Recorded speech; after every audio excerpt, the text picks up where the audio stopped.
America president Trump రష్యాతో భారత్ చమురు deals పై అభ్యంతరం చెప్తూ మరిన్ని సుంకాలు తప్పవని బెదిరించారు. రష్యా నుంచి చమురు కొనుగోలు చేసి బహిరంగంగా మార్కెట్లో ఎక్కువ లాభాలకు భారత్ అమ్ముకుంటోందని ట్రంప్ అక్కసు వెళ్లగక్కారు. ఇప్పటికే 25% పన్ను విధించగా 24 గంటల్లో మరిన్ని సుంకాలు విధిస్తామని బెదిరించారు. అమెరికాకు అదే స్థాయిలో షాక్ ఇచ్చింది రష్యా. 1987లో అమెరికాతో కుదుర్చుకున్న అణు ఒప్పందాన్ని రద్దు చేసుకుంది. ఇదే అంశంపై వాళ్ళ డిఎన్ఏలో మా ఎడిటర్ భరత్ డిస్కస్ చేద్దాం. భరత్, ఏంటి అమెరికా అధ్యక్షుడు డొనాల్డ్ ట్రంప్ ఇటీవల తీసుకున్న నిర్ణయాలను ఎలా చూడొచ్చు? అసలు ఏంటి ట్రంప్ నిర్ణయాలు భారత్ పై ఎలాంటి ఎఫెక్ట్ పడే అవకాశం ఉంది? అంటే ఒకటి, అన్ఫార్చునేట్లీ డొనాల్డ్ ట్రంప్ వస్తే గనక భారత్ కు లాభం జరుగుతుంది, రిపబ్లికన్స్ వస్తే గనక అని మనం అనుకున్న మాట వాస్తవం. మోడీ కూడా ఒక విధంగా ఇండైరెక్ట్ గా గతంలో హౌడీ మోడీ అని అహ్మదాబాద్ లో పెట్టి చాలా క్లోజ్ ఫ్రెండ్ వీళ్ళిద్దరూ అనుకున్నాం. బట్ అన్ఫార్చునేట్లీ జరుగుతోంది ఒకటి. అంటే ట్రంప్ ఒక విధంగా చెప్పాలంటే, సారీ టు సే, ఈ వర్డ్ వాడకూడదు, పిచ్చివాడి ట్రంప్ నోరు మొత్తం కంపు అయిపోయింది. ప్రాస కోసం వాడట్లేదు. అమెరికాను కంపు చేస్తున్నాడు, ప్రపంచ వాణిజ్యాన్ని కూడా కంపు చేస్తున్న పరిస్థితి. ఇప్పుడు ఒకటి, అతను అన్న మాటలు ఎందుకు నా కోపం వస్తుందంటే, ఇండియన్ ఎకానమీ డెడ్ ఎకానమీ అని అంటాడు. భారతదేశ ఆర్థిక వ్యవస్థ డెడ్ ఎకానమీ అని ట్రంప్ చెప్తున్నాడు. రష్యా, ఇండియా రెండు కూడా డెడ్ ఎకానమీస్ అంటాడు. ఎట్లా అంటాడు ఆ మాట? అంటే రష్యాతో భారత్ ట్రంప్ అభ్యంతరం చెప్తున్నాడు. రష్యాతో డీల్ ఆపకపోతే మరిన్ని సుంకాలు విధిస్తాం వార్నింగ్ ఇస్తున్నాడు. అంటే అతను ఎవరు చెప్పేందుకు? మనం ఎవరితో ఉండాలన్నది చెప్పడానికి, అమెరికా చెప్తే వినడానికి మనకు అతను ఎవరు? మనం ఏ దేశంతో ఉండాలి, ఏ దేశంతో ఉండొద్దని చెప్పడానికి మనకంటూ ఒకటి ఉంది కదా. నువ్వు పాకిస్తాన్తో మాట్లాడకు, డీల్ కుదుర్చుకోకంటే వింటాడా ట్రంప్? సో మనం ఒక సర్వసత్తాక సార్వభౌమ దేశం మనం కదా. సో అటువంటిది ట్రంప్ ఎవరు చెప్పడానికి? నేను ఒక 2 విషయాలు చెప్తాను. డెడ్ ఎకానమీ భారతదేశం అంటాడు. ఎవరిది డెడ్ ఎకానమీ? మన జీడిపి గ్రోత్ రేటు 6.5% నమోదైతే అమెరికన్ జీడిపి గ్రోత్ రేట్ 1.5%. అంటే ఎస్, అమెరికా అభివృద్ధి చెందిన దేశం, కానీ మన జీడిపి ఎదుగుతున్నంతగా వాళ్ళ జీడిపి ఎదగట్లేదు. ఓకే, ఒబామానే అన్నాడు, బలము పోయే హజము పోయే అని. అంటే మేము ఒకప్పుడు గొప్పవాళ్ళం, ఇప్పుడు మనం అమెరికాలో భారతదేశీయులు లేని నడవదు. గూగుల్ సీఓ ఎవరు? సుందర్ పిచాయ్. సత్యనాథల్ ఎవరు? మైక్రోసాఫ్ట్ మనవాళ్ళు. బుద్ధి బలం అంతా మనది. మనం లేనిది నాసా నడవదు, మనం లేనిది అక్కడ సాఫ్ట్వేర్ కంపెనీస్ నడవదు, ఇవన్నీ కూడా నడవవు. ఒకప్పుడు అమెరికా అభివృద్ధి చెందిన దేశం కావచ్చు, కానీ చాలా ఫాస్ట్ గా మనం క్యాచ్ అవుతున్నాం కదా. ఇప్పుడు 2014లో మనం ఆర్థిక వ్యవస్థల్లో 11వ స్థానంలో ఉండే ఇండియన్ ఎకానమీ. ఇప్పుడు 11 సంవత్సరాల్లో ఇప్పుడు 4th పొజిషన్కి వచ్చాం. $5 ట్రిలియన్ ఎకానమీ దిశగా దూసుకెళ్తున్నాం. మనను పరిపాలించింది కదా బ్రిటన్.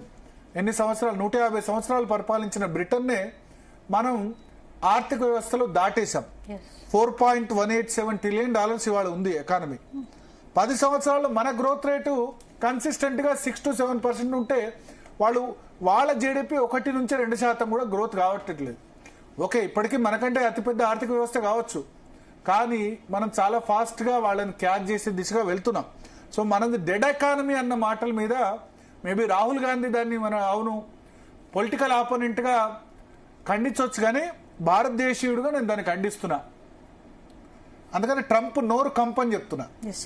ఆయన ఏం మాట్లాడుతున్నాడో అర్థం కావట్లేదు. ట్రంప్ రెండోసారి అధ్యక్షుడయ్యాక ఆయన తీసుకునే నిర్ణయాలన్నీ ఎందుకు భారత్ ని టార్గెట్ చేస్తున్నట్టుగా? అంటే నాట్ ఓన్లీ భారత్, మిగతా దేశాలను కూడా, యూరోపియన్ యూనియన్ కానీ, ఉక్రెయిన్ విషయంలో కూడా. ఇప్పుడు ఆయన ఏమంటాడు? ఉక్రెయిన్ యుద్ధంలో మొదలేమో వచ్చి నేను ఉక్రెయిన్ కు రష్యాకు మధ్య శాంతి కుదురుస్తాను అని చెప్పాడు. ఏం జరిగింది? శాంతి కుదర్చడం మొదలు పెడితే జెలెన్స్కీతో వాగ్వాదానికి దిగాడు ఓవల్ హౌస్ ఆఫీస్ లో ఉక్రెయిన్ అధ్యక్షుడు. తర్వాతనేమో ఇప్పుడు రష్యాకు వ్యతిరేకంగా మాట్లాడుతున్నాడు. మొన్నటి వరకు రష్యా అధ్యక్షుడు పుతిన్ నా ఫ్రెండ్ అని చెప్పాడు. సో ఒక కన్సిస్టెన్సీ లేదు, ఒక ఇది లేదు. అంటే మనం బెదిరిస్తే దారికొస్తారని అనుకుంటున్నాడేమో. అని బెదిరిస్తే కనుక రష్యా నుంచి ముడి చమురు కొనుగోలు మనం ఆపేస్తాం, మనకు లాభం జరిగింది, మనం ఎందుకు వదులుకుంటాం? రష్యాతో భారత్ ఎప్పటి నుంచో ఫ్రెండ్షిప్ ఉంది కదా, అలాంటప్పుడు ట్రంప్ దాన్ని ఎలా ఖండించాలనుకుంటాడు? అంటే ఒకప్పుడు మన సోవియట్ యూనియన్ హయాంలో పూర్తిగా మన సామ్య అలీన దేశాలని చెప్పుకున్నప్పటికీ ఇందిరాగాంధీ, నెహ్రూ ఆ సమయంలో రష్యాతోనే కొంత మనకు సంబంధాలు ఉండేవి. కానీ రాను మన ఇంపార్టెన్స్ ను అమెరికా గుర్తించింది. 90s నుంచి కూడా అమెరికాతో సంబంధాలు మెరుగయ్యాయి. సో అట్లా రష్యాతో పూర్తిగా సంబంధాలు మనం తెంచుకునే పరిస్థితి కాదు కదా. ఇప్పుడు మనం వాడుతున్న డిఫెన్స్ టెక్నాలజీ అంతా కూడా బ్రహ్మోస్ మిసైల్ అయినా లేకపోతే S-400 డిఫెన్స్ సిస్టమ్ అయినా ఇవన్నీ కూడా రష్యా తయారీ. అమెరికానేమో పాకిస్తాన్ కు యుద్ధం విమానాలు F-16 కానీ అవన్నిటిని ఆఫ్ఘనిస్తాన్ లో లేకపోతే ఇరాన్ యుద్ధం ఆఫ్ఘనిస్తాన్ లో వాడేందుకోసం వాళ్ళకి ఇచ్చింది. సో మనకు మొదటి నుంచి కూడా అమెరికా కంటే డిఫెన్స్ లో రష్యాతో సంబంధాలు ఉన్నాయి. తర్వాత ముడి చమురు ఎక్కువగా మనం మధ్యప్రాచ్య దేశాల నుంచి ఎక్కువ మనం ఇదివరకు ఇంపోర్ట్ చేసుకునే వాళ్ళం. బట్ మొన్న ఎప్పుడైతే రష్యా ఉక్రెయిన్ యుద్ధం అయిందో చాలా దేశాలు రష్యా నుంచి ముడి చమురు తీసుకోవడానికి వెనక్కు తగ్గాయో అప్పుడు మనం ఏం చేసాం, రష్యా నుంచి ఎక్కువగా మనం క్రూడ్ ఆయిల్ ని ఇంపోర్ట్ చేసుకుంటాం. బికాస్ మనకు వాళ్ళు తక్కువ రేటుకే ఇస్తున్నారు. మనం 85% వేరే దేశాల నుంచి దిగుమతి చేసుకోవాల్సిన సిచ్యువేషన్. సో అందుకని మనకు తప్పదు రష్యాతో. మన క్రూడ్ ఆయిల్ రష్యా చేయకపోతే ఎవరు చేస్తారు మరి? అమెరికా చేస్తుందా? చేసే పరిస్థితి కాదు కదా. సో వాళ్ళు చెప్తే మనం ఎందుకు వింటాం. సో ఒకసారి మాట్లాడదాం. మనతో పాటు గెస్టులు జాయిన్ అయ్యారు. డాక్టర్ పెంటపాటి పుల్లారావు గారు జాయిన్ అవుతారు. అదేవిధంగా నగేష్ గారు సీనియర్ జర్నలిస్ట్ మనతో పాటు జాయిన్ అవుతున్నారు. అదేవిధంగా కందాడే పార్థసారథి గారు కూడా జాయిన్ అవుతున్నారు. ముందుగా నగేష్ గారు, జీ తెలుగు న్యూస్ కోసం సమయం కేటాయించిన ధన్యవాదాలు. ఏంది ట్రంప్ అసలు జనవరి నవంబర్లో ఈ స్థాయిలో ఎక్స్పెక్ట్ చేయలేదు. మనకు ఇండియాకు ఫ్రెండ్లీ అనుకుంటే ఆయన ఎన్నికలకు ముందు నేను బంగ్లాదేశ్లో హిందువులకు సపోర్టు, భారతదేశం ఇవన్నీ సపోర్ట్ అని చూసుకుంటే కనుక 6 నెలల్లో పూర్తిగా కంపు చేస్తున్నాడు. అంటే ఇంటర్నేషనల్ డిప్లొమసీలో ఏమంటారంటే there are no permanent friends are no permanent enemies, only permanent interest. Okay, ఇప్పుడు మీరు ఇందాక మీరు మాట్లాడుతుంటే క్వశ్చన్ అడిగారు, ఎందుకు ట్రంప్ ఇట్లా చేస్తున్నాడంటే ట్రంప్ కి ఇండియా మీద కోపం కన్నా రష్యా మీద కోపం ఎక్కువ ఉంది.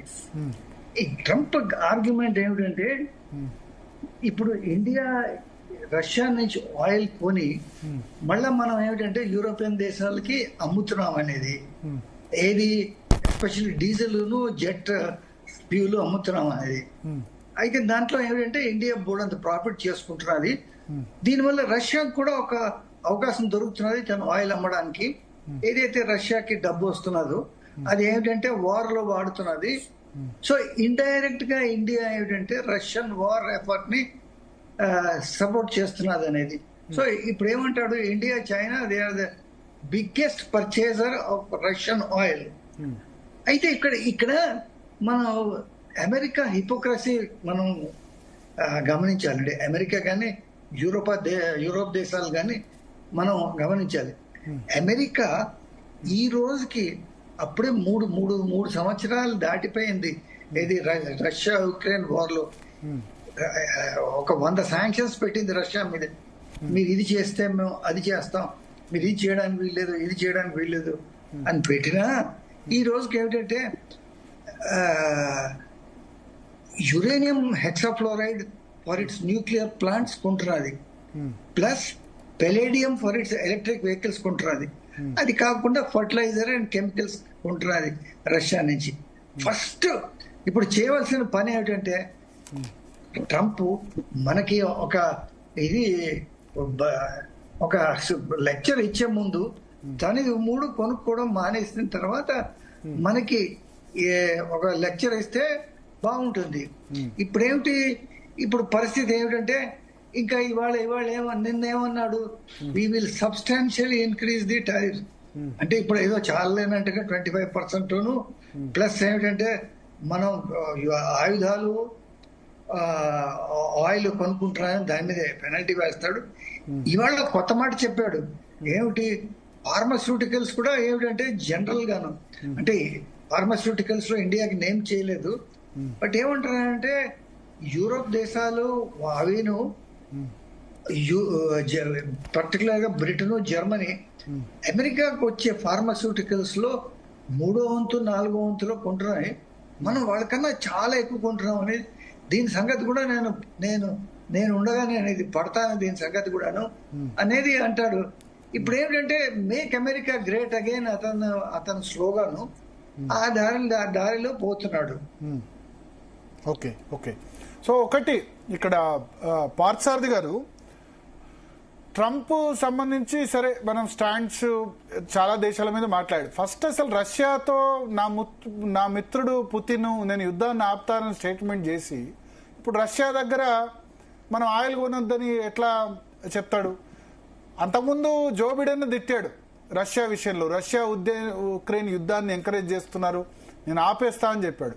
ఇప్పుడు అదే మాట రష్యా ఈ నిధులతో యుద్ధం చేస్తుందని అంటున్నాడు. అంటే ట్రంప్ ఆశించింది ఏంటంటే ఈ ప్యూటిన్ తన మాట వినేస్తాడు, ప్రపంచం అంతా తన మాట వినేస్తుంది, తనేం చెప్తే అది జరుగుతుంది అని ఆయన ఆశించి అధికారంలోకి వచ్చాడు. కానీ ఆయన మొదటిసారి అధికారంలో ఉన్నదానికి రెండవసారి అధికారంలోకి వచ్చేసరికి ప్రపంచ పరిస్థితులు, ప్రపంచ నాయకులు వీళ్ల యొక్క స్థితిగతులు చాలా మారాయి. ఆ విషయం అవగాహన చేసుకోవడానికి ట్రంప్ కి కొంత సమయం పడుతోంది. ప్యూటిన్ వ్యవహారంలోనూ ఆయనకు అంతే సమయం పట్టింది. ఈ సంధి కాలంలో ఏదైతే ఉందో అది ఇప్పుడు ట్రంప్ కి కొంత అసహనానికి గురి చేస్తోంది. కాబట్టి ఆయన ఈరోజు ప్యూటిన్ ను తను చెప్తే వినడం లేదన్న అసహనంతో మిగతా దేశాలన్నిటి మీద అసహనాన్ని ప్రదర్శించే ప్రయత్నం చేస్తున్నాడు. అంతేకాకుండా వ్యంగ్యంగా ఆయన స్థానిక రాజకీయాలను దృష్టిలో పెట్టుకుని కూడా మాట్లాడడం ఈ రోజు ట్రంప్ చేస్తున్న మరొక ప్రయత్నం. నిన్నగాక మొన్న ఆయన ప్రెస్ సెక్రటరీ మాట్లాడుతూ మేము ఇది ట్రంప్ శాంతి బహుమతికి అర్హుడు అంటే, ఒకవేళ ట్రంప్ మనసులో అది కూడా ఉందేమో, ఇజ్రాయెల్ ఇరాన్ యుద్ధం ఆపాను, నేను కాంగో దీని మీద మిగతా దేశం మధ్య యుద్ధం ఆపాను, భారత్ పాకిస్తాన్ల మధ్య ఆపాను, రష్యా యుక్రెయిన్ల మధ్య కూడా ఆపితే నాకేదో వస్తుందని ఆయన ఆశిస్తున్నాడా నిజంగా? ఇవన్నీ కూడా కలగలిపి నా మాట ఎవరు వినడం లేదన్న అసహనం. నువ్వు నీ దేశ ప్రయోజనాలను ఎలా అయితే కాపాడాలనుకుంటున్నావో అన్ని దేశాలు అలానే ప్రయత్నిస్తే అందరినీ నువ్వు వదిలించలేవు, బెదిరించలేవు. అది ట్రంప్ అర్థం చేసుకోకుండా ఆయన వ్యవహరిస్తున్న తీరు ఆయన్నే అవహేళన పాలు చేస్తోంది అనేది మనం అర్థం చేసుకోవాల్సిన విషయం. జెల్నెస్కీ విషయంలో ఏం చేశాడు ఆయన? జెల్నెస్కీని అంత అవహేళన చేసిన తర్వాత ఈ రోజు నీ పరిస్థితి ఏంటి? ప్యూటిన్ నీ మాట వినడం లేదు కదా. అంటే ట్రంప్ ఇక్కడ అర్థం చేసుకోవాల్సింది ప్రపంచ రాజకీయాలు, ప్రపంచ రాజకీయ చిత్రపటం మారింది. అది అర్థం చేసుకోవడంలో ఆయన పడుతున్న ఇబ్బంది ఈ రోజు ఆయన అసహనానికి, భారతదేశం లాంటి దేశాల మీద దాడులకు, భారతదేశమే కాదు మొన్న ఆయన బ్రిక్స్ మీద దాడి చేశాడు, సౌత్ ఆఫ్రికా అధ్యక్షుడిని కొద్దిగా ఇబ్బంది పెట్టే ప్రయత్నం చేశాడు. సౌత్ ఆఫ్రికా అధ్యక్షుడు అమెరికా పర్యటన వెళ్ళినప్పుడు భారతదేశాన్ని ఈ రోజు ఆయన అసహనం భారతదేశం మీద కూడా ప్రదర్శిస్తున్నాడు. ఓకే. సో నగేష్ గారు, ఒకటి ఇప్పుడు మళ్ళీ సబ్స్టాన్షియల్ గా టారిఫ్ పెంచుతాను అని CNN కి ఇచ్చిన ఇంటర్వ్యూలో చెప్పారు. 24 hours లో పెంచుతా ఉన్నారు. సో ఎట్లా ఇదేంది? ఆయన ఉద్దేశం ఏంది? బెదిరింపు టాక్టిక్సా? భారతదేశం ఆపేస్తుందనా? మన వాళ్ళు ఆపేసే అవకాశం ఉందా? రష్యా నుంచి క్రూడ్ ఆయిల్ కొనే అవకాశం, దాన్ని ఆపేసే అవకాశం ఉంటుందా? నేను అనుకోవడం, మన ప్రభుత్వం ధోరణి చూస్తుంటే మనం రష్యా నుంచి ఆపే పరిస్థితి లేదు. దీనికి ఎందుకు చెప్తున్నా అంటే, అది సరే ఇప్పుడు మనకే కాదండి ఇంత వేసింది. ఈ రోజు స్విట్జర్లాండ్ కి 35% వేశాడు, చైనాకి 30% ఉంది. మనం ఎందుకు లొంగం అంటే, ఇండియా ఒక చాలా క్లియర్ కట్ స్టాండ్ తీసుకుందండి. మనకి ఎక్కడైతే అఫోర్డబుల్ ప్రైస్ దొరుకుతుందో క్రూడ్ ఆయిల్, మేము అక్కడి నుంచి కొంటాము అనేది దాంట్లో తప్పే ఉంది అనేది మన ఆర్గ్యుమెంట్. అమెరికా నమ్మమనండి, ఇప్పుడు అమెరికా నుంచి కొనుగోలు చేయమని అంటలేదే. అమెరికాని మనకి ఆయిల్, గ్యాస్ మనకి రష్యా ఇచ్చిన దానికన్నా తక్కువ ధరకు ఇమ్మనండి, అక్కడి నుంచి కొంటాం. మందేం పోయింది? మన ఇప్పుడు ఇది బిజినెస్ లో ప్రత్యేకమైన ప్రాయం ఏమైనా ఉందా అసలు? దీంట్లో కొంచెం మీరు వెనక్కి వెళ్తే ఒక 3 ఏళ్ల కిందట, 4 ఏళ్ల కిందట అమెరికా ఇండియాని ఎంకరేజ్ చేసింది. మీరు ఆయిల్, క్రూడ్ ఆయిల్ కొనవలసింది రష్యా దగ్గర, ప్రైస్ బ్యాలెన్స్ అవుతుంది, ఇంటర్నేషనల్ ప్రైస్ అంతా బ్యాలెన్స్ అవుతుంది, లేకపోతే అందరూ ఒక చోట నుంచి కొని రష్యా నుంచి కొనకపోతే ఇబ్బంది అవుతుంది అనేది వాళ్లే చెప్పిన వాళ్ళు. ఇప్పుడు మీరు రష్యా నుంచి ఎట్లా కొంటారు అనేది చెప్పడం అసలు ఎక్కడ ఇది లేదు.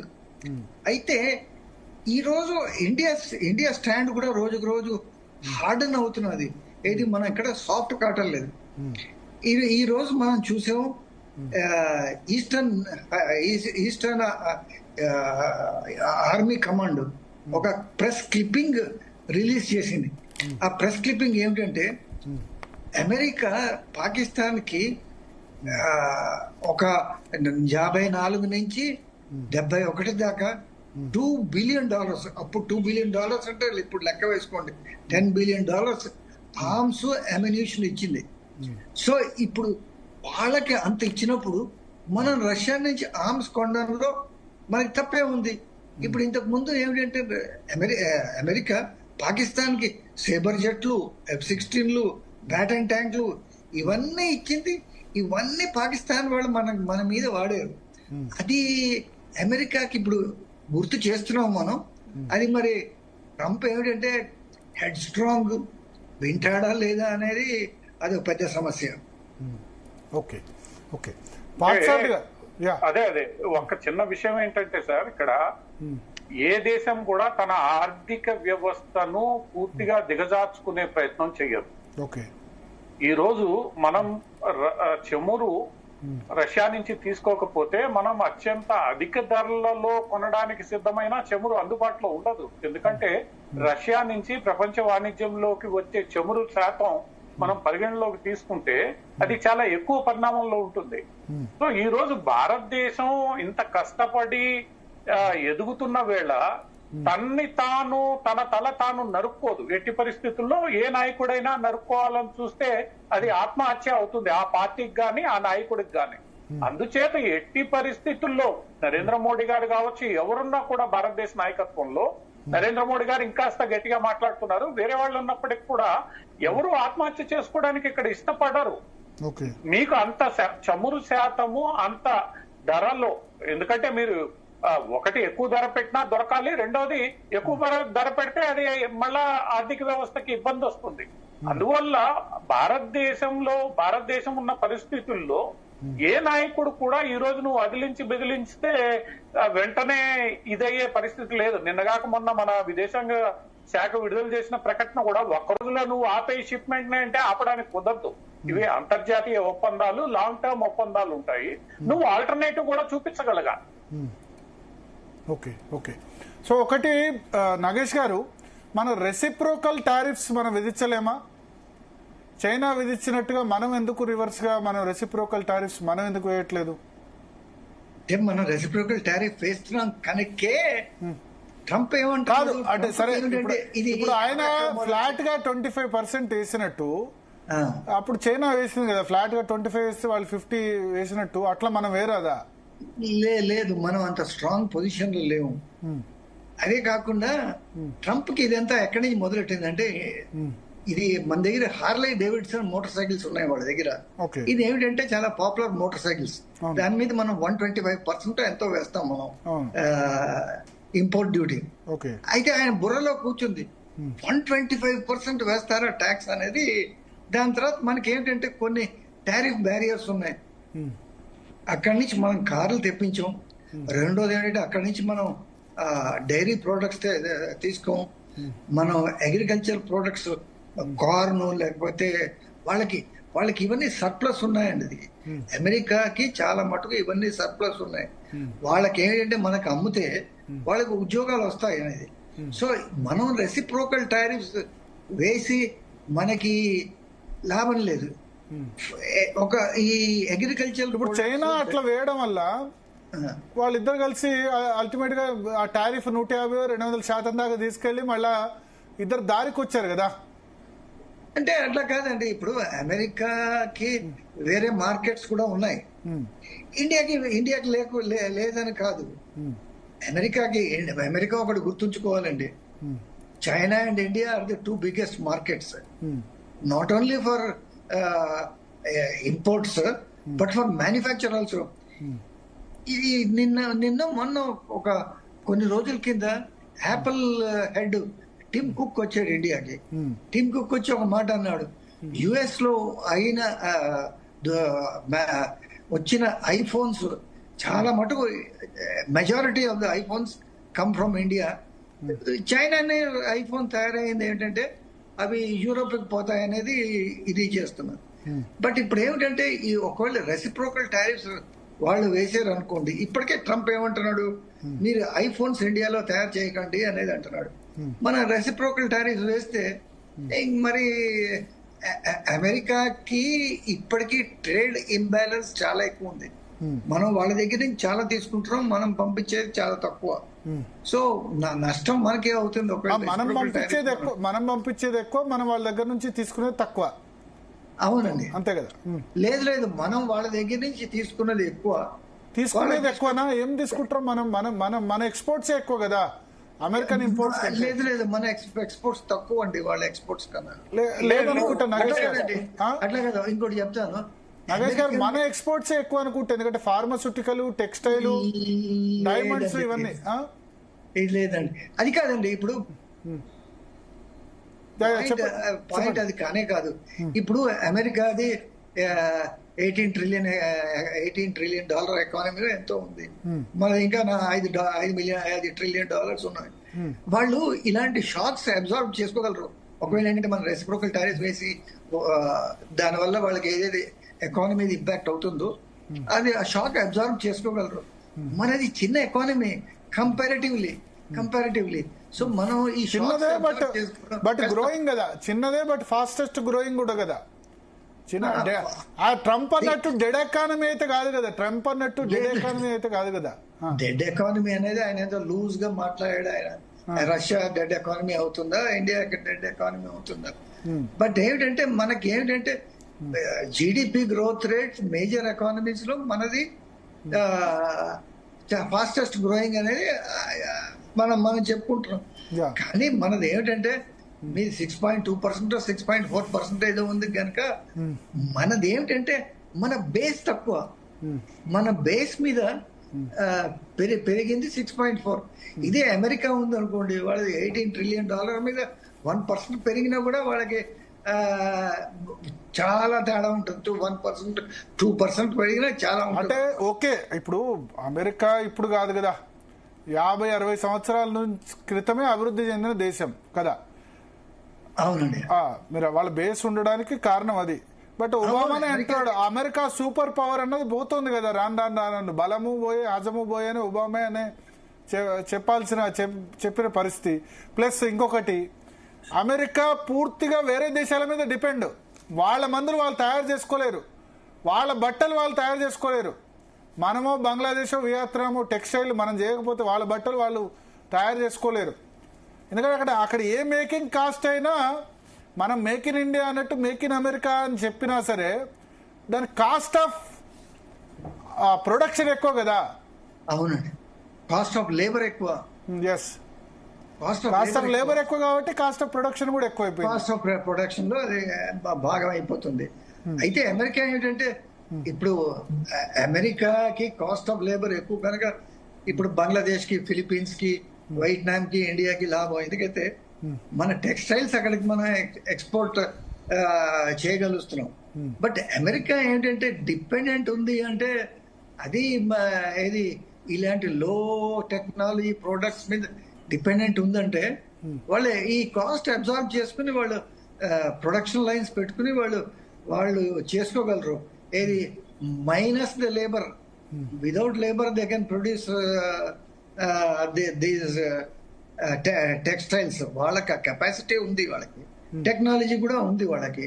సో మనం ఎక్కడ ఏది మనం ఏమిటంటే మనం చేసేది ఇప్పుడు ఒకటేనండి, మనం రష్యా నుంచి ఆయిల్ కొనడం అనేది కంటిన్యూ చేయాలి.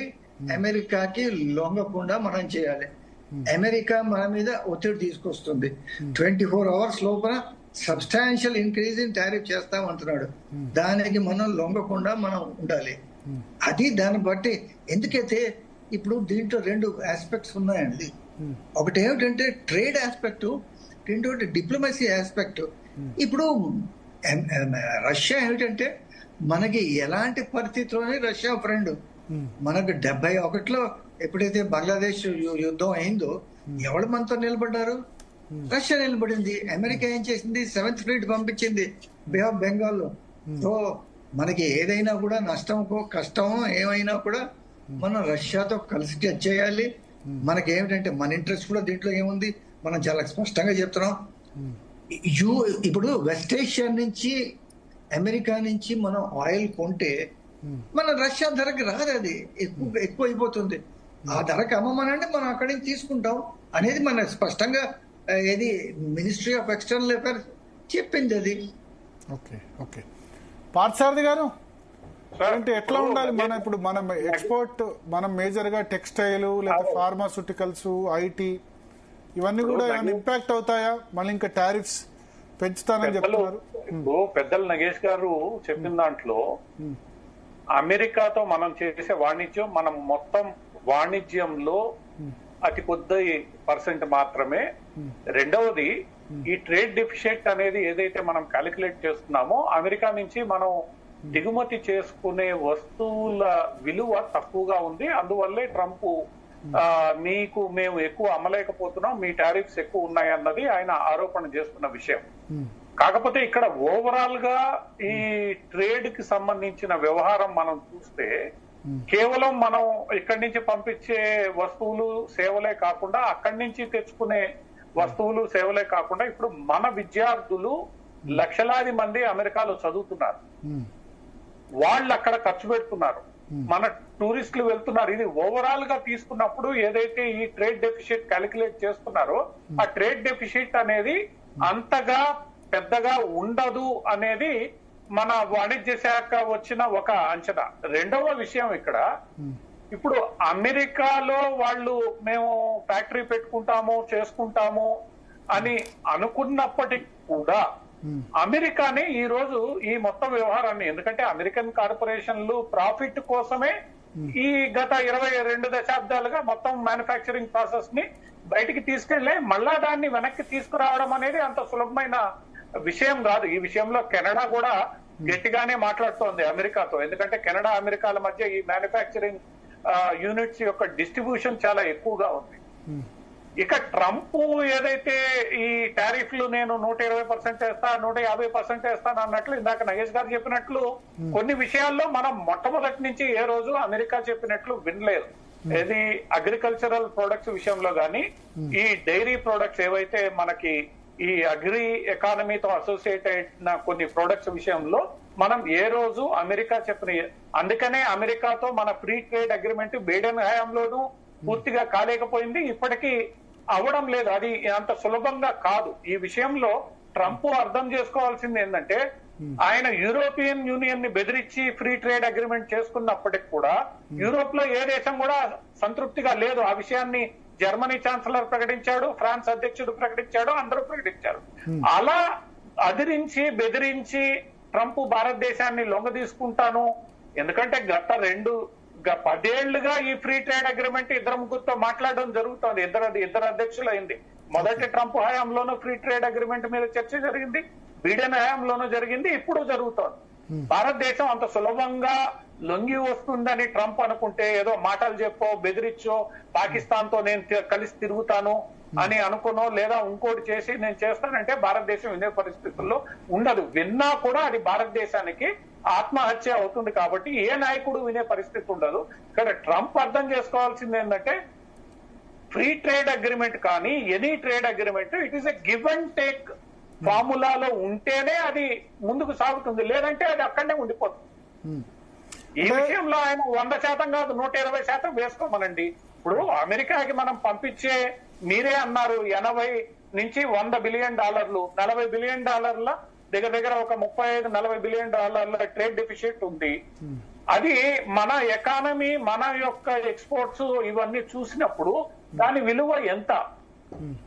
కొన్ని సెక్టార్లకి ఇబ్బందిగా ఉండొచ్చు, కొన్ని సెక్టార్లు అంటే ఫార్మా గానీ డైమండ్స్, ఫార్మా డైమండ్ టెక్స్టైల్స్ ఈ 3 సెక్టార్లకి కొద్దిగా ఇబ్బంది. ఐటీ సర్వీసెస్ లో ఈ రోజు ట్రంప్ పెద్దగా హార్డ్వేర్ విషయంలో ఆయన ఏమైనా టెక్నాలజీ ట్రాన్స్ఫర్ విషయంలో ఇచ్చేయచ్చేమో కానీ ఐటీ సర్వీసెస్ విషయంలో ట్రంప్ పెద్దగా చేయగలిగింది ఏమీ లేదు. Yes. వాళ్ళ దగ్గర అసలు దానికి సంబంధించిన ఈ కెపాసిటీసే లేవు. ఐటీ సర్వీసెస్ వాళ్ళ ఆర్థిక వ్యవస్థే మన ఐటీ సర్వీసెస్ ని పక్కన పెడితే కుప్పకూలిపోతుంది ఈ రోజున్న డిజిటల్ ఎకానమీలో. అందుచేత ఈ టారిఫ్లు ఇందాక పెద్దలు నగేష్ గారు చెప్పినట్లు హార్లీ డేవిడ్సన్ మీద 125% ఉన్నది. ట్రంప్ వచ్చిన తర్వాత ఆయన పదే పదే ప్రస్తావిస్తుంటే మనం ఆల్రెడీ దాన్ని 11-12% తీసుకొచ్చాం. ఇంకా చాలా ఇప్పుడు టెస్లా కారు విషయంలోనూ ఆ నెగోషియేషన్ జరిగింది, మనం తీసుకొచ్చాం. ట్రంప్ అడిగినవన్నీ చాలా వరకు భారతదేశం ఇప్పటికే కన్సెషన్ ఇచ్చేసింది. కన్సెషన్ ఇవ్వనందల్లా agriculture, associated agriculture products like dairy, మిగతా ప్రొడక్ట్స్ వాటి మీద భారతదేశం గత దశాబ్దంగా ఏమాత్రం వెనక్కి తగ్గడం లేదు, ఇప్పుడు కూడా తగ్గుతుందని నేను అంటే అనుకుంటున్నాను. పార్థసారథి గారు, ఇప్పుడు ఒకవైపు మనకేమో రష్యాతో ఫ్రెండ్షిప్ వద్దని చెప్తున్నారు, మరోవైపు తాను మాత్రం పాకిస్తాన్ కి మాత్రం సహకరిస్తున్నారు ట్రంప్. ఈ ధోరణిని ఎలా చూడొచ్చు అంటారు? ఇప్పుడు నగేష్ గారు ఇందాక చెప్పారు, చరిత్ర మనం చూస్తే ఏ రోజు కూడా అమెరికా మనతో నిలబడలేదు. రష్యానే మనతో నమ్మకంగా అన్ని పరిస్థితుల్లో ఆల్ వెదర్ ఫ్రెండ్ అని ఏదైతే అంటామో మనతో నిలబడుంది. ఈ రోజు నువ్వు మళ్ళా అదే ఆయుధాన్ని బయటికి తీసి నీతో కాకపోతే నేను పాకిస్తాన్తో ఇన్ని రోజులు పోయారు కదా మీరు. భారతదేశం ఈ రోజు స్పష్టంగా చెప్పేది అదే కదా. ఇప్పుడు ఇన్ని రోజులు మీరు పాకిస్తాన్ తోనే ఉన్నారన్న విషయం మా అందరికీ తెలుసు. రాహుల్ గాంధీ నిన్న ఆయన కొత్తగా ఏదో కనుక్కున్నట్లు పార్లమెంట్ లో పాకిస్తాన్ చైనా కలిసాయి. 1960 నుంచి పాకిస్తాన్ చైనా కలిసి ఉన్నాయి. ఈ పాకిస్తాన్ చైనా కలిసి ఉన్నాయని తెలిసి కూడా అమెరికా పాకిస్తాన్ కి మద్దతుగా నిలబడింది రకరకాల పేర్లతో. ఏ రోజు భారతదేశానికి మద్దతుగా లేదు. మనకు ఒక్క రక్షణ సంబంధించిన ఒక్క డిఫెన్స్ టెక్నాలజీ ఈ మధ్య కాలంలో కొద్దిగా మనకి డిఫెన్స్ టెక్నాలజీ అమెరికా నుంచి అందుతోంది, కానీ అంతకు ముందు ఎక్కడి నుంచి అందిందండి? వాజ్పేయి గారి హయాం వరకు కూడా మనకి పెద్దగా అమెరికా నుంచి డిఫెన్స్ టెక్నాలజీ రాలేదు, అంతా పాకిస్తాన్ కే ఇవ్వడం జరిగింది. భారత్ రోజు రోజుకు అత్యంత శక్తివంతమైన ఆర్థిక వ్యవస్థగా మారడం మరి అమెరికా జీర్ణించుకోలేకపోతుంది అనుకోవచ్చు. ఇది భారత్ ఒక్కదానికే కాదు, యూరోపియన్ దేశాలు కూడా ఈ రోజు, అది యూరోపియన్ దేశాలు అంటే ఈ పాశ్చాత్య దేశాలు ఏవైతే ఉన్నాయో ఈ దేశాలకి మిగతా దేశాలు G7 కూటమి, జయశంకర్ గారు పదే పదే అంటూ ఉంటారు, ఈ G7 కూటమికి మేమంటే ఇష్టం లేదు. ఎందుకంటే ఈ బ్రిక్స్ దేశాలు ఎదగడం ఈ దేశాలకు ఇష్టం లేదు. ఇవి ఎదిగే కొంది ప్రపంచ రాజకీయాల్ని శాసించడం అనేది ఈ దేశాలకు ఇష్టం లేదు. అందుకే పదే పదే ఇవి చాలా కుట్రలు మన దేశానికి వ్యతిరేకం. బీడెన్ హయాంలో కూడా బంగ్లాదేశ్ లో ఏం జరిగింది? బంగ్లాదేశ్ ని అడ్డం పెట్టుకుని భారత్ ని ఇబ్బంది పెట్టే ప్రయత్నమే జరిగింది కదా. అంతకు ముందుతో ఏదో కొద్దిగా ట్రంప్ 4 ఏళ్ల కాలంలో కొంత ఇబ్బంది లేకుండా జరిగినా కూడా బీడెన్ హయాంలో ఇబ్బందులు జరిగాయి. బీడెన్ పాకిస్తాన్ ప్రేమికుడు అనే విషయం అందరికీ తెలిసిందే. ఈ రోజు ట్రంప్ అదే వాదాన్ని ఆయన కూడా తీసుకున్నాడు. కొత్తగా మనకి వచ్చే అవకాశం ఏమీ ఇది లేదు. భారతదేశం ఎదుగుదలని అడ్డుకోవడానికి ఎంతో మంది, అందుకనే మొన్న బీహార్ సభలో ప్రధానమంత్రి నరేంద్ర మోడీ మాట్లాడుతూ స్వదేశీ వస్తువుల్ని వినియోగించాలి, వోకల్ ఫర్ లోకల్, భారతీయుడు చెమటోడ్చి ఉత్పత్తి చేసిన వస్తువుల్ని మనం ఇక్కడ కొనడం ప్రారంభించాలి, అప్పుడే మన ఆర్థిక వ్యవస్థ సుస్థిరంగా ముందుకెళ్తుంది, ఈ ప్రపంచ దేశాల కుట్రల్ని మనం ఎదుర్కోగలం అన్నారు. ఇక్కడ చైనా గురించి కూడా మనం ప్రస్తావించాలి. చైనాకు కూడా ఇష్టం లేదు మనం ఎదగడం. నిన్నగాక మొన్న యాపిల్ కంపెనీ ఇంజనీర్లని వెనక్కి పిలిపించుకుంది చైనా ఎక్కడ దాచిపెట్టుకోలేదు కదా. ఇప్పుడు కావాల్సింది ఏంటంటే భారతదేశ ప్రజలు నాయకత్వం గట్టిగా నిలబడి ఈ కుట్రలు, ఆ కుట్రలకి ఈ రోజు ట్రంప్ గారు అది ఏ కారణం చేత ఆయన మద్దతుగా నిలబడుతున్నా కూడా ఆయన కూడా భాగస్వామ్యం అవుతున్నాడు. కాబట్టి వీటిల్ని ఎదుర్కోవాల్సిన అవసరం ఖచ్చితంగా ఉంది. భారతదేశం నాయకత్వం అలా చేయలేకపోతే ఇది భారతదేశానికి ఇప్పటికే, ఎందుకంటే ఒక్కసారి మనం అంటే ఏం చేయాలి ఇప్పుడు? నాయకత్వం మన నాయకత్వం ఏం చేయాల్సిన అవసరం ఉంది? మన నాయకత్వం గట్టిగా అంటే రెసిప్రోకల్ టారిఫ్స్ మనం కూడా మళ్ళీ వేయొచ్చా? రెసిప్రోకల్ టారిఫ్స్ అనేది అదేదో టిట్ ఫర్ టాట్ లాగా నువ్వు తిట్టావు కాబట్టి నేను తిట్టాను అనడం కాదండి. మనం టారిఫ్ విధించేటప్పుడు అది మనకెంత వరకు ఉపయోగపడుతుంది? ఏదో ట్రంప్ మీద వ్యతిరేకతతోనో ఆయన ఏదో చేస్తున్నాడని కాదు. భారతదేశ చైనా ఆ విధంగా చేయడం వల్లే కదా. చైనా ఆ విధంగా చేయడం వల్ల చైనా ఏమైందా? చివరికి చైనా కూడా ట్రంప్ తో చర్చలకు పోవాల్సిన పరిస్థితే కదా. అంటే సరే న్యూస్ హెడ్ లైన్ సృష్టించబడ్డాయి తప్ప దానివల్ల ప్రయోజనం ఏం జరిగింది? బట్ ట్రంప్ అయితే తలగ్గాల్సి వచ్చింది కదా. 30 అయితే వాళ్ళు 45 వేస్తే 50 అన్నాడు. 50 100 200% దాకా పోయింది అది. ఇద్దరు తగ్గాల్సి వచ్చింది. ఇప్పుడు ఇక్కడ ఎలా ఉందంటే ట్రంప్ కాబట్టి ట్రంప్ కూడా తగ్గాడు కదా అంటురా. అదే ఇద్దరు ఇప్పుడు 2 పద్ధతులు ఉంటాయండి. నువ్వు ఆవేశంగా ఎగురుతూ ఉంటే నేను ప్రశాంతంగా చూస్తూ నీ ఆవేశం చల్లారే టైంకి దీన్ని పరిష్కరించుకోవడం ఒక ఎత్తు. నువ్వు తంతానంటే నేను తంతానని మాట్లాడి పరిష్కరించుకోవడం రెండో ఎత్తు. ఇప్పుడు ఈ విధానాన్ని ఏ విధానం తీసుకోవాలి? చైనా అలా మాట్లాడగలదు, ఎందుకంటే చైనాలో ప్రతిపక్షం లేదు. భారతదేశం అలా మాట్లాడలేదు. భారతదేశం ప్రజాస్వామ్య వ్యవస్థ. భారతదేశం ఆచితూచి వ్యవహరించాల్సిన పరిస్థితి ఇక్కడ ఉంటుంది. చైనా లాగా నేను ఈ నిర్ణయం మనతో పాటు పెంటపాటి పుల్లారావు గారు జాయిన్ అయ్యారు. పుల్లారావు గారు, జీ తెలుగు న్యూస్ కోసం సమయం కేటాయించిన ధన్యవాదాలు. సో ఏం చేయాలి? ట్రంప్ రోజు కంపు చేస్తున్నాడు. ఇవాళ మళ్ళీ కొద్దిసేపటి క్రితం ఇంకా టారిఫ్స్ పెంచుతా 20% సరిపోదు అంటున్నాడు. మనం కూడా టారిఫ్స్ వేయాల్సిన అవసరం లేదా? మనకి ట్రంప్ కి జరిగేదే మనం చూస్తున్నాం. ట్రంప్ కి రష్యాకి, ట్రంప్ కి చైనాకి జరిగే చోట్ల లేదు. ఈవేళ ప్రపంచంలో అమెరికా ఫేస్ చేసేది అతిపెద్ద 3 దేశాలు: రష్యా, చైనా, భారతదేశం, బ్రెజిల్ తో ఆల్రెడీ తగు పెట్టుకున్నాడు. బ్రెజిల్ ఒప్పుకోలేదేమి, నువ్వు వేస్తే వేసుకోకపోతే పోన్నారు.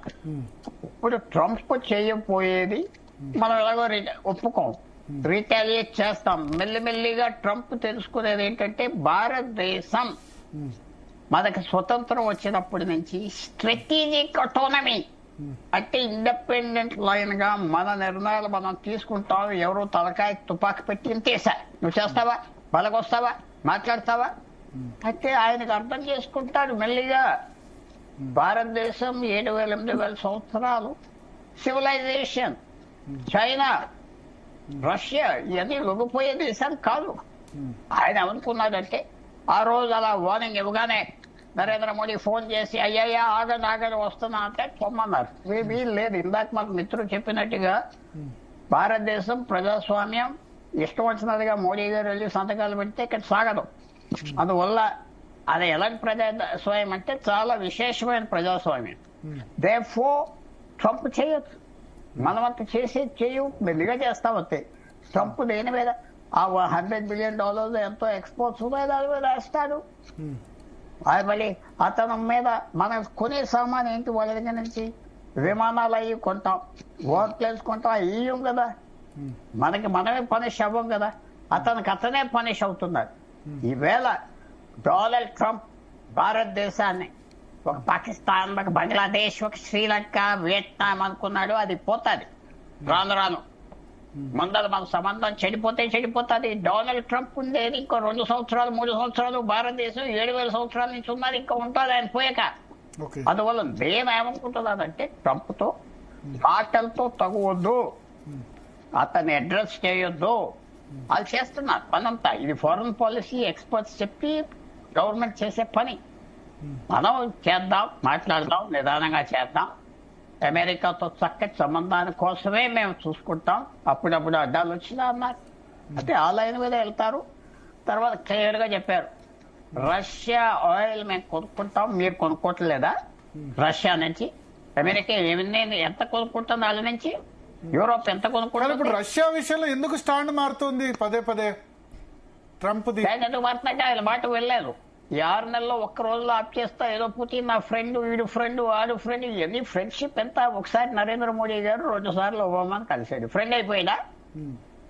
లేకపోతే ట్రంప్ లో 3 సార్లు కలిశారు, అయిపోయాడా? దేశాలు ట్రంప్ ఏం గుర్తు లేదా? హౌడీ మోడీ అని నరేంద్ర మోడీ అహ్మదాబాద్ స్టేడియంలో 1,00,000 మంది జమ చేసి అంత పెద్ద సభ పెట్టి మళ్ళీ గెలవాలని చూసి స్నేహం. ఆ రోజు స్నేహం. ఒక సినిమా స్టార్ ఉంటాడు, మీ మీటింగ్ వస్తాడు, నవ్వుతాడు, వెళ్ళిపోతాడు, మళ్ళీ యాక్సెస్ ఉంటాడా? ఫినిష్. అది మీరేమో నా ఫ్రెండ్ అని భరత్ గారు అంటే మోడీ అట్లా అనుకున్నాడు కానీ ట్రంప్ అనుకోలేదు. మోడీ చేయవలసిన పని చేశాడు. ఆ 4 సంవత్సరాల టైంలో లాక్కున్నాడు. 2020లో చైనాతో మనకి బోర్డర్ ఇష్యూ వచ్చినప్పుడు అమెరికా ఫుల్ సపోర్ట్ ఇచ్చింది. అప్పుడే సంతకాలు పెట్టింది, ఇంటెలిజెన్స్ షేరింగ్ చేసింది. తర్వాత టెర్రరిస్ట్ అప్పు చెప్పేయడం లేదా? ఆ తవహూర్ రానా అని మోదీ ఎవరు డొనాల్డ్ ట్రంప్ డెమోక్రాట్స్ అప్పు చెబుతురా, వాడు జైల్లో ఉన్నాడు ఈవేళ. తవహూర్ రానా డాక్టర్ వాడు అమెరికా నుంచి తీసుకొచ్చి ఇక్కడ పడేశాడు, ట్రంప్ పంపించే అన్నాడు. మనం ఎలా చూడాలంటే ఎమోషనల్ గా చూడకూడదు. డొనాల్డ్ ట్రంప్ దృష్టిలో ఈవేళ భారతదేశం ఉన్నది, రష్యా ఇంకా ఎక్కువ ఉన్నది. నిన్నటి నుంచి వార్నింగ్ వేస్తుంది రష్యా. వాళ్ళకు ఉన్న అగ్రిమెంట్స్ 1987 నుంచి ఉన్న న్యూక్లియర్ అగ్రిమెంట్ గుడ్ బై అన్నాడు కదా రష్యా. ఇవాళ గుడ్ బై అన్నాడు, ఇక మీతో మాకు కష్టం అన్నాడు. మేము రెడీ అయిపోతున్నాం అన్నాడు. వాడు ఏదో 2 న్యూక్లియర్ సబ్మరీన్ తీసుకెళ్లి పెట్టానని ట్రంప్ ఇచ్చాడు. దానికి అతి ఎటకారంగా, అతి ఇన్సల్టింగ్ గా మాజీ ప్రెసిడెంట్ రష్యా మెడ్వెడేవ్ ఆయనతోనూ ట్రంప్లు జరుగుతా ఉన్నది. ఆయన ఏమన్నాడు, ట్రంప్ గారు ఈ 2 న్యూక్లియర్ సబ్మరీన్స్ ఎక్కడ పంపించారు? ఎక్స్టేన్ ఐలాండ్ కి పంపించారా? ఆ స్కాండల్ ఆయనకు ఉన్నది, అక్కడ పంపించారా అన్నాడు. ఇక ట్రంప్ కి కోపం రష్యా మీద చూపెట్టలేకుండా భారతదేశం మీద చూపెడతారు. అది రష్యాకి తెలుసు. ఇప్పుడే అనౌన్స్మెంట్ ఎక్కడో చూసా, భారతదేశం foreign minister, national security adviser రష్యాకి అర్జెంట్ గా వెళ్తున్నారు. ఎక్కడో చూశారు, అది కన్ఫర్మ్ రిపోర్ట్ కాదేమో, వెళ్తారు. మనం వదిలేదు, రష్యన్ ఆయిల్ వదిలేదు లేదు. రోజుకి రష్యన్ ఆయిల్ మనకు బెనిఫిట్ 600 కోట్ల రూపాయలు రోజు బెనిఫిట్ వస్తుంది. ఎందుకు వదులుకుంటాం? అమెరికాతో ట్రేడ్ టారిఫ్స్ అంత పోతుందా? అంత పోదు కదా. వాళ్ళు ఫార్మాస్యూటికల్స్ మీద వాళ్ళు ట్యాక్స్ వేస్తే అక్కడే ధర పెరుగుతుంది కదా. ఇప్పుడు బ్రెజిల్ మీద 50% వేశాడు, కానీ ఎగ్జామ్షన్ ఇచ్చారు. బ్రెజిలియన్ ఏరోప్లేన్లకి, బ్రెజిలియన్ కాఫీకి, బ్రెజిలియన్ ఆరెంజ్ జ్యూస్ కి అమెరికా డిపెండెంట్ ఇచ్చారు. మనకే ఆలోచించుకుంటాడు వాడు. అయ్యే తొందరపడక్కర్లేదు, పర్సనల్ గా తీసుకో. ఇప్పుడు మళ్ళా 20% కాదు, 24 hours లో మళ్ళీ పెంచుతా అని మళ్ళీ బెదిరించాడు కదా. నేనే చేసుకో జవాబు చెప్పాం. మీతో కూడా ఒక 2 weeks 1 week నేను ఎక్కడ చెప్పేది ఏంటంటే, దీనికి జవాబు ఏంటంటే నిశ్శబ్దం. నిశ్శబ్దం ఎంత అవమానం వాడికి, ఎంత అవమానం. నిశ్శబ్దమే.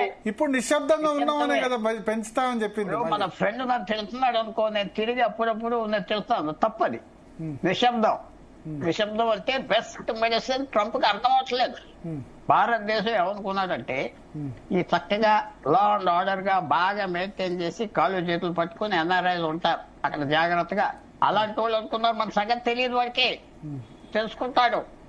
బ్రిటిష్ వయసులో చేసి పంపించేసాం, మొఘలను పంపించేసాం. ఎవరు వచ్చినా వాడికి మసాలా వేసి పంపించారు. తల ఉంచుకున్నట్టుగా ఉంచుకుంటారు, తర్వాత గెట్అవుట్ ఉంటారు. చూస్తారు కదా. ఇప్పుడు ఆల్రెడీ వాళ్ళకి అర్థం అవుతుంది రష్యా రోల్ ఏంటి. వచ్చే 2 రోజుల్లో రష్యా వార్నింగ్ ఇస్తారా? చైనా ఆల్రెడీ వార్నింగ్ ఇచ్చింది.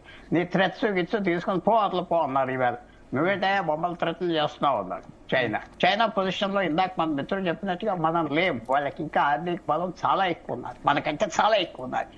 డెమోక్రసీ లేదు. వాళ్ళు ఇష్టం వచ్చింది చేస్తారు, చావమంటారు జనాన్ని. వాళ్ళు చెప్పలేదు. ఏం చేయకపోతే కూడా ఇప్పుడు కాంగ్రెస్ పార్టీ అంటోంది కదా, ఆయన డెడ్ ఎకానమీ అంటే రాహుల్ గాంధీ ఎస్ మన డెడ్ ఎకానమీ అని ఆయన అన్నారు.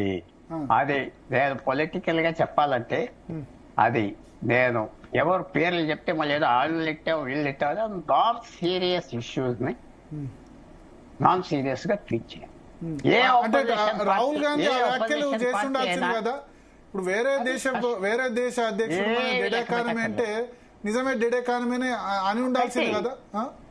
ఆపరేషన్ సింధూర్ ఫెయిల్ ఉంటే నరేంద్ర మోడీని అల్లర్చాడు. ఆపరేషన్ సింధూర్ ఫెయిల్ అవ్వకుండా క్విక్ గా 48 గంటల్లో వచ్చేసారు కదా. వార్ అంటే 24 hours కూడా ఉండకూడదు, 8 hours 6 hours, లేకపోతే యుక్రెయిన్ లాగా మునిగిపోతాం. రష్యా అందరికి తెలుసు అలా మునిగిపోవాలి భారతదేశం అని. చాలా మంది ఇక్కడ భారతదేశంలో కూరుకుంటున్నారు. అది పేర్లు చెప్పను, ఆడు ఓడిపోతే పోతాడని. దేశ ద్రోహిలు అనగాని మీరే అర్థం చేసుకోవాలి. భారతదేశం ఓడిపోతే చాలా మంది హ్యాపీ అవుతారు. ఎందుకంటే ఏదో గవర్నమెంట్ కాదు కదా. నరేంద్ర మోడీ గారు ప్రస్తుతం ప్రధానమంత్రిగా ఉన్నాడు. ఎల్లకాలం ఉంటాడా? నెక్స్ట్ ఇంకో ప్రధానమంత్రి వస్తాడు, ఇంకోటి వస్తాడు. అందరూ బాగా చేశారు. ఈ 75 సంవత్సరాల్లో ఏ ప్రధానమంత్రి భారతదేశం సరిగ్గా చేయలేని వ్యక్తి అనేవాడు లేడు చెప్తున్నా. అందరూ బాగా చేశారు. ఆ ట్రెడిషన్ ఉన్నది మనకి. ఆ కుర్చీ మీద కూర్చున్నాక వాళ్ళ ఆలోచన మారిపోతుంది. పెద్ద మనుషులుగా భావిస్తారు, దేశం గురించి ఆలోచిస్తారు. సో నరేంద్ర మోడీ ఇంపార్టెంట్ కాదు. నరేంద్ర మోడీ ఇవాళ మన ప్రధానమంత్రి. అతను గెలిస్తే మనం ఇప్పుడు వాళ్ళతో పోలిస్తే డెడ్ ఎకానమీ అన్నట్ట మనను, లేకపోతే ఏంటి ఆయన ఉద్దేశం? ఏమంటారు? డెడ్ ఎకానమీ ఇండియా రష్యా రెండు అది డెడ్ ఎకానమీస్ అని ఆయన అనడానికి ఎకానమీ అన్నారు. మనం ఇక్కడ అడిగితే అది ఏంటి ఎకానమీ ఏంటి గ్రోత్ తెలియదు కదా, అతనే పట్టించుకోడు. కాంగ్రెస్ పార్టీలో 200 మేధావులు పెద్ద మినిస్టర్లు, ఇక్కడ బీజేపీలో 10 మంది ఉన్నారు. కాంగ్రెస్ పార్టీలో ఈవేళ కూడా 200 మంది ఉన్నారు. వాళ్ళు ఎవరు కనపడట్లేదే. నేను చెప్పేది కాంగ్రెస్ పార్టీలో ఉన్న బ్రెయిన్ పవర్, బ్రెయిన్ స్టోర్ ఎవరు వాడట్లేదు కదా. 3 వాడుకుంటున్నారు. మిస్టర్ రాహుల్ గాంధీ, మిస్సెస్ ప్రియాంక గాంధీ, జయరాం రమేష్, ఆ మల్లికార్జున ఖార్గే 4.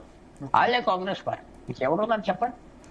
అది తప్ప అయిపోయింది కాంగ్రెస్ పార్టీ. కానీ కాంగ్రెస్ పార్టీ ఈ విషయంలో పెద్ద ఇంపార్టెంట్ ఫ్యాక్టర్ కాదు. ఇక్కడ పీపుల్ ఆఫ్ ఇండియా ఏం ఆలోచిస్తున్నారు, గవర్నమెంట్ ఏం చేయగలిగింది, ఫారెన్ అఫైర్స్ లో బాగా చేస్తారు. ఇప్పుడు కూడా బాగా చేస్తున్నారు. వాళ్ళు ఎవరో తిట్టేస్తే మనం ఏంటి వస్తే సహించాలి, అది మనం రిప్లై చేయాలి. ఇప్పుడు ఏదో విషయం అడుగుతున్నా, నరేంద్ర మోడీ ఏమనుకున్నారు, డొనాల్డ్ ట్రంప్ వెంటనే మిగతా ప్రధానమంత్రులు ఫోన్ చేసినట్టుగా ఫోన్ చేసి ఆప్ చేయండి మహాప్రభు, మేము వస్తున్నాం మీకు అట్లా పోమన్నారు. జవాబే లేదు 24 గంటలకి. నాగేష్ గారు, ఎందుకు ఆగింది ట్రేడ్ డీల్? నిజానికి జూలై నుంచి అయిపోతుంది అన్నారు కదా. జూన్ నుంచే ఇంకా ట్రంప్ కూడా ప్రకటించాడు, మేము చాలా దగ్గరగా వచ్చాం, క్లోజ్ గా వచ్చామని చెప్పి. ఎందుకు ఆగిపోయింది అసలు ట్రేడ్ డీల్?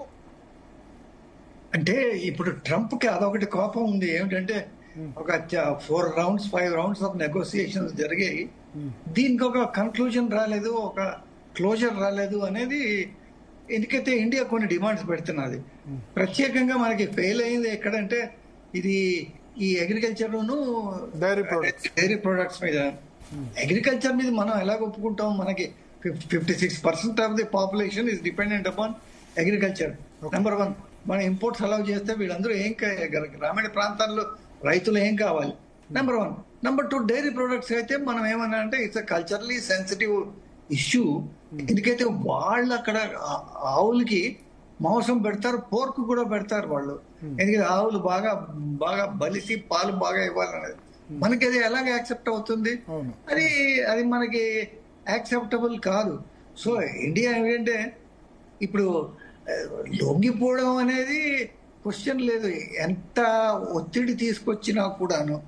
ఇది దాని తర్వాత లార్జర్ ఇష్యూ ఇక్కడ ఉందండి. ఇది ఏంటంటే అమెరికా, దాని తర్వాత యూరోప్ దేశాలు ఏంటంటే వాళ్ళు ఒక ఇండియా గ్రోత్ ని సహించలేకపోతున్నారు. ఎట్లాగా?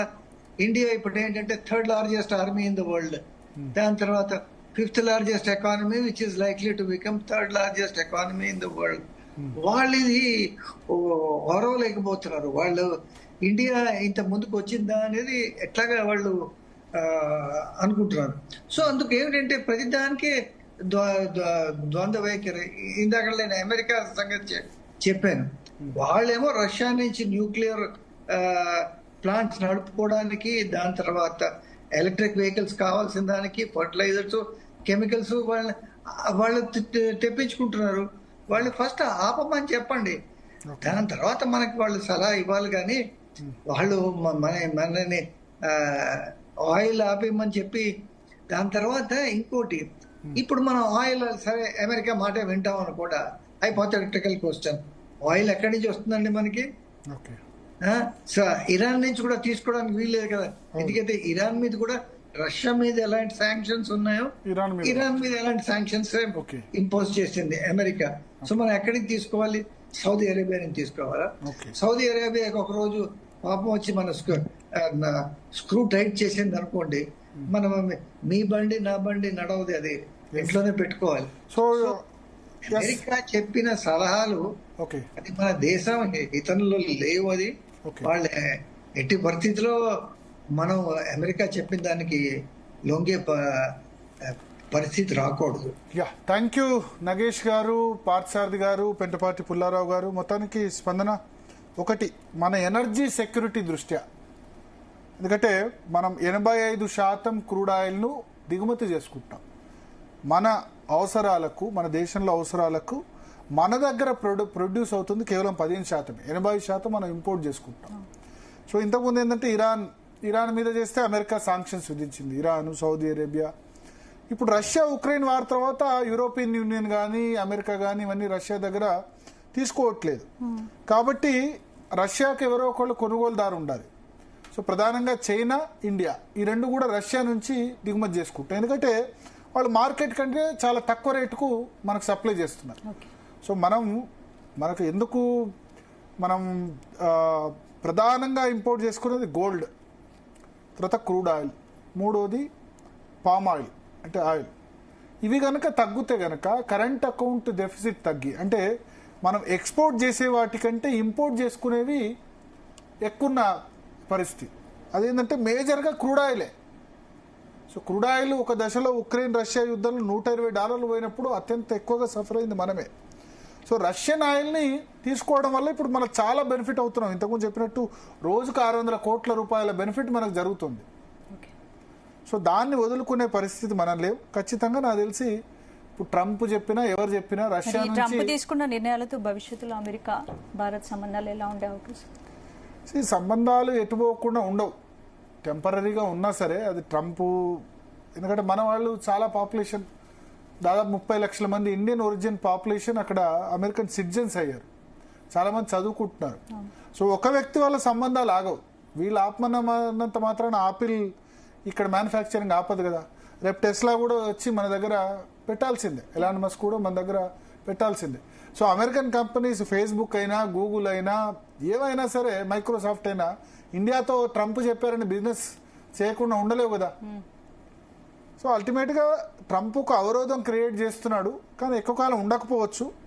కానీ మన ఒక్క దేశాన్నే కాదు, అన్ని దేశాలను కూడా ఇదే విధంగా ఒక విధంగా చెప్పాలంటే గబ్బు గబ్బు చేస్తున్నాడు. ప్రపంచం అంతా కూడా ఎందుకు ఇన్ని ఎన్నుకుంది అమెరికా అనుకునే విధంగా చేస్తున్నాడు. ఎందుకంటే ఇప్పుడు అనుకోవచ్చు మనం అమెరికన్ ప్రోడక్ట్స్ మీద ఎందుకంత టారిఫ్ విధిస్తున్నాం అంటే అమెరికన్ ప్రోడక్ట్స్ ఆర్ కాస్ట్లీ. మన దగ్గర వాళ్ళు తయారు చేసుకునే పరిస్థితి లేదు. చైనా మీద, వియత్నాం మీద, బంగ్లాదేశ్ మీద, భారతదేశం మీద, అన్ని దేశాల మీద డిపెండెంట్. బ్రెజిల్ మీద, మెక్సికో మీద, యూరోపియన్ యూనియన్ మీద, అన్నిటి మీద డిపెండెంట్. సో ఖచ్చితంగా ఈ సంఘర్షణ అన్నది ఉంటుంది. నాకు తెలిసి నిజంగానే అనౌన్స్ చేయొచ్చు 24 hours లో మరింత టారిఫ్ అని చెప్పి. మనం ఏమైనా తగ్గుతారనుకోవచ్చు, బట్ మన వాళ్ళైతే తగ్గేదేలే అని మోడీ కూడా అనొచ్చు. రైట్ భరత్, ఇక నెక్స్ట్ టాపిక్ డిస్కస్ చేసే ముందు డిఎన్ఏలో షార్ట్ బ్రేక్ తీసుకు